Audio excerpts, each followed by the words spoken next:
తన మంత్రివర్గ విస్తరణకు ఎట్టకేలకు కాంగ్రెస్ హైకమాండ్ గ్రీన్ సిగ్నల్ ఇచ్చింది. రేపు తెలంగాణ కేబినెట్ విస్తరణ జరగనుంది. కేబినెట్ లో కొత్తగా 3కి చోటు దక్కనున్నట్లు తెలుస్తుంది. మంత్రివర్గ విస్తరణపై సీఎం రేవంత్ రెడ్డి మంతనాలు సాగిస్తున్నారు. ఇప్పటికే పార్టీ ఇన్ఛార్జ్ మీనాక్షి నటరాజన్తో చర్చించారు.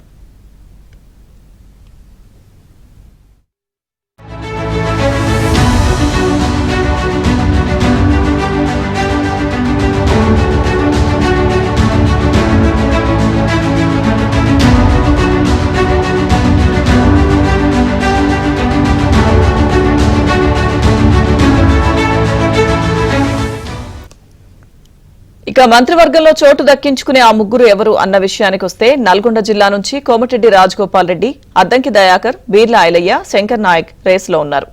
ఆదిలాబాద్ జిల్లా నుంచి ప్రేమ్ సాగర్ రావు, గడ్డం వివేక్, గడ్డం వినోద్ ముందంజలో ఉండగా నిజామాబాద్ జిల్లా నుంచి సుదర్శన్ రెడ్డి, మదన్ మోహన్ రావు ఉన్నారు. ఇక మెదక్ జిల్లా నుంచి విజయశాంతి ఉన్నారు.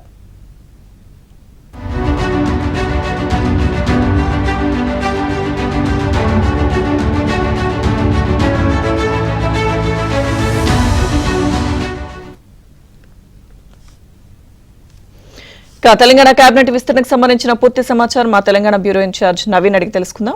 నవీన్. సో లక్ష్మీదుర్గ మంత్రివర్గ విస్తరణకు గత కొన్ని రోజులుగా కొనసాగుతున్నటువంటి సస్పెన్స్ కు తెరవేడింది. సో రేపే మంత్రివర్గ విస్తరణ జరిగేటువంటి అవకాశాలు ఉన్నట్టుగా తెలుస్తుంది. ఇప్పటికే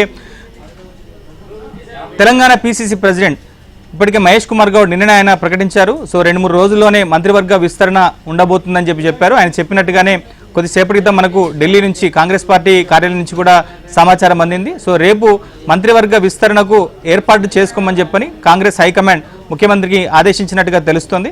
సో ఇప్పటికే తెలంగాణ మంత్రివర్గంలో ముఖ్యమంత్రితో పాటుగా 12 మంది తెలంగాణ కేబినెట్గా ఉన్నారు. సో 11 మంది మంత్రులుగా ఉన్నారు. ఇంకా 6 స్థానాలను భర్తీ చేయాల్సి ఉంది.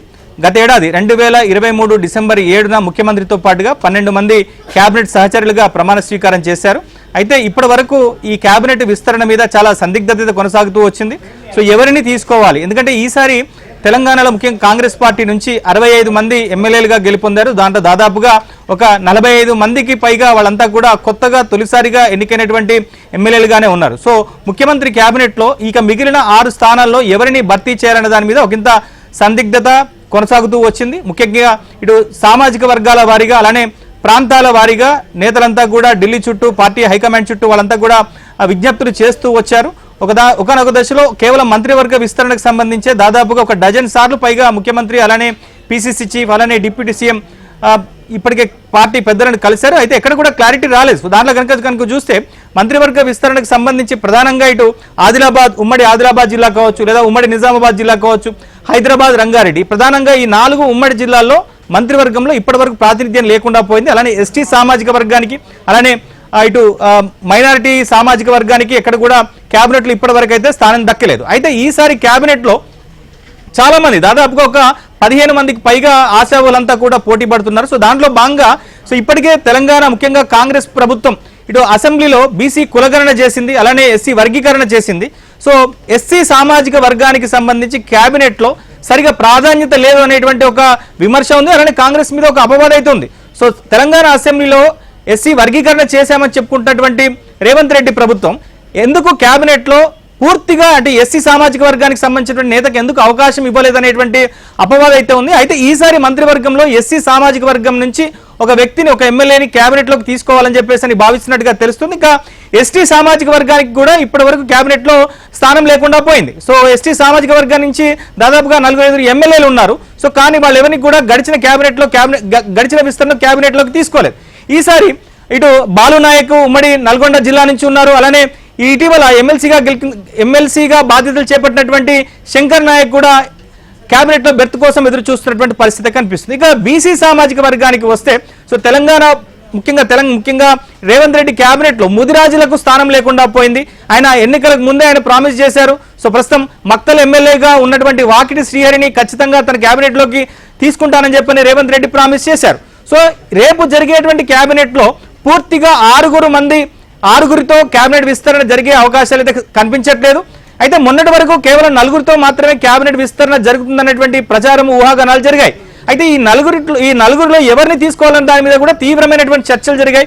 సో మీనాక్షి నటరాజన్ గడిచిన కొన్ని రోజులుగా హైదరాబాద్ లోనే ఆయా సామాజిక వర్గాలకు సంబంధించినటువంటి ఎమ్మెల్యేలతోని అలానే పార్లమెంటు వర్గాల వారీగా ఎమ్మెల్యేలతో ఆమె భేటీ అవుతూ వస్తున్నారు. సో దాంట్లో ప్రధానంగా తమకు వచ్చేటువంటి కేబినెట్ విస్తరణలో అవకాశం ఇవ్వాల్సిందిగా ఇటు బీసీ సామాజిక వర్గం నుంచి, ఎస్టీ సామాజిక వర్గం నుంచి, అలానే దళిత సామాజిక వర్గం నుంచి ఆమెకి ఎక్కువగా విజ్ఞప్తులు వచ్చాయి. సో మొత్తం మీద ఈసారి కేబినెట్ విస్తరణలో మీనాక్షి నటరాజన్ మార్క్ ఉండేటువంటి అవకాశాలు అయితే కనిపిస్తున్నాయి. సో దాంట్లో భాగంగా రేపు జరిగేటువంటి విస్తరణలో కేవలం ముగ్గురికి మాత్రమే అవకాశం ఉండేటువంటి పరిస్థితి కనిపిస్తుంది. సో దాంట్లో బీసీల నుంచి ఒకరు, ఎస్సీల నుంచి ఒకరు, ఎస్టీల నుంచి ఒకరు, లేదా ఎస్టీల నుంచి లేకపోతే ఎస్సీల నుంచి ఇద్దరిని తీసుకునేటువంటి అవకాశాలు అయితే మనకు స్పష్టంగా కనిపిస్తున్నాయి. సో విజయశాంతి పేరు బీసీ సామాజిక వర్గం కోటాలో చాలా బలంగా వినిపిస్తుంది. ఆమె ఇటీవల ఎమ్మెల్సీగా ఎన్నికయ్యారు, ఎమ్మెల్సీగా ఆమె బాధ్యతలు చేపట్టారు. సో ఆమెకు ఖచ్చితంగా కేబినెట్ లో అవకాశం ఉంటుందనేటువంటి చర్చ జరుగుతుంది. అలానే ముదిరాజ్ సామాజిక వర్గానికి సంబంధించి వాకిటి శ్రీహరి పేరు కూడా బలంగా వినిపిస్తుంది. ఇక ఎస్సీ సామాజిక వర్గానికి వస్తే చెన్నూరు నుంచి ఎమ్మెల్యేగా గెలుపొందినటువంటి గడ్డం వివేక్ పేరైతే చాలా బలంగా వినిపిస్తుంది. ఆయన గడిచిన కొన్ని రోజులుగా ఢిల్లీలోనే పెద్ద ఎత్తున ప్రయత్నాలు కూడా చేశారు. సో ఆయనని కేబినెట్ లోకి తీసుకునేటువంటి అంశం మీద ఢిల్లీలో కానీ, ఇటు హైదరాబాద్ లో ముఖ్యంగా రేవంత్ రెడ్డి విషయంలో కానీ ఎక్కడ వాళ్ళకి ఆయనకు ముఖ్యంగా ఆయన అభ్యర్థిత్వం విషయంలో ఎక్కడ కూడా ఎవరు కూడా నెగిటివ్ గా లేనటువంటి పరిస్థితి కనిపిస్తుంది. సో మొత్తం మీద చూడాలి, రేపు ముగ్గురుతోని కేబినెట్ విస్తరణ చేస్తారా, నలుగురితోని చేస్తారా, లేదా మిగిలిన వాళ్ళని స్థానిక సంస్థల ఎన్నికలు అలానే పంచాయతీ ఎన్నికలు జరిగిన తర్వాత వాళ్ళని మళ్ళీ కేబినెట్ లోకి తీసుకుంటారనేటువంటి చూడాలి. సో మొత్తం మీద గడిచిన ఏడాదిన్నరగా తెలంగాణ కేబినెట్ విస్తరణ ఎప్పుడు అంటూ జరుగుతున్నటువంటి ఊహాగానాలకు కానీ లేదా ఉత్కంఠకు కానీ తెరబడినట్టుగానే మనకు